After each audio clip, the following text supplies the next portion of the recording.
स्वागतम सुस्वागतम। स्वागत है मित्रों आपका हमारे YouTube चैनल दलितों की कहानियाँ में। चलिए आचार्य कलकुलरी इनाक जी की कहानियों का रसानंद लेते हैं।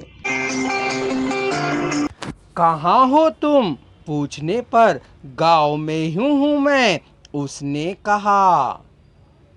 क्या कर रहे हो? कुछ नहीं कर रहा हूँ, उसने कहा।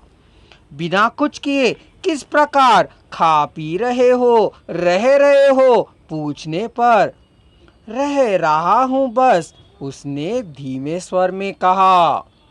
वह स्थिति ऐसी स्थिति में कैसे है कोदड़म की समझ में नहीं आ रहा था। वह 22 साल का था, अतः क्या किसी से प्यार किया है पूछने पर उसने नहीं कहा। क्या किसी ने तुम्हें धोखा दिया है पूछने पर किसी ने नहीं दिया, उसने कहा। उसकी उदासीनता का कारण ना जा पान सकने के कारण कोदड़म ने उससे तरह तरह के प्रश्न करना शुरू कर दिए। क्या रिश्ते देख रहे हैं? क्या रिश्ते आ रहे हैं? शादी करने का मन है? क्या सगे संबंधियों से बनती है? किसी भी प्रश्न को उसने उत्तर नहीं दिया।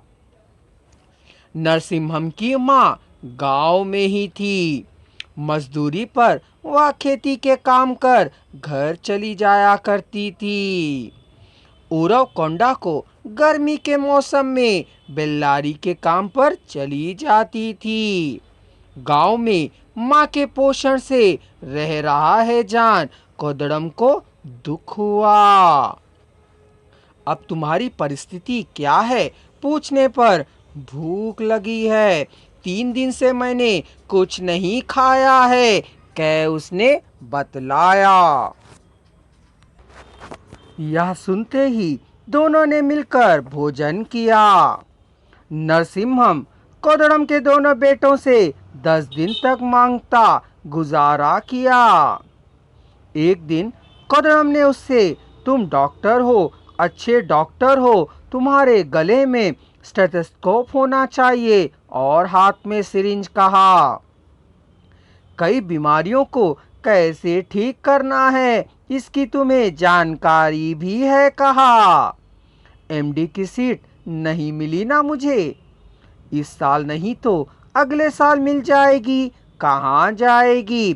तुम डॉक्टर होते हुए माँ पर आधारित होना और भोजन के लिए तरसना उचित नहीं है बेटा। तुम अपनी प्रैक्टिस आरंभ कर लो। हमारे पास कौन आएगा गुरुजी? कोई भी रोगी आएगा। मुझसे इंजेक्शन कौन करवाएगा? कोई भी बीमार व्यक्ति करवाएंगे बेटा, तुम पहल तो करो।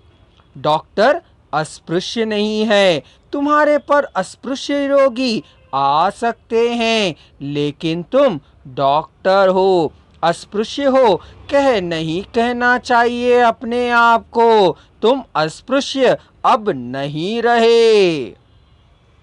सर, आपको तो दुनिया नहीं मालूम है ना अभी। मुझे दुनिया के बारे में मालूम नहीं हो सकता है, लेकिन रोगी, बीमारियां, चिकित्सा, चिकित्सक के बारे में तो मालूम है। मेरे पास पैसे तामझाम कुछ नहीं है, ना लट्टू है ना ही डोरी। अरे बेटा, उनको जुटाना कितनी देर में लगेगा तुम्हें? कोदड़म ने बस स्टैंड के पास ही एक रूम को किराए पर ले लिया। एक टेबल, एक कुर्सी को अपने घर से ही ले जाकर वहां रखवा दिया। एक बेंच को खरीदकर दीवार के सहारे डलवा दी। नरसिम्हम अब सवेरे 6 बजे क्लिनिक को जाया करता था। उसका नाम नरसिम्हा क्लिनिक रखा। वह रात को 10 बजे तक वहां रहा करता था।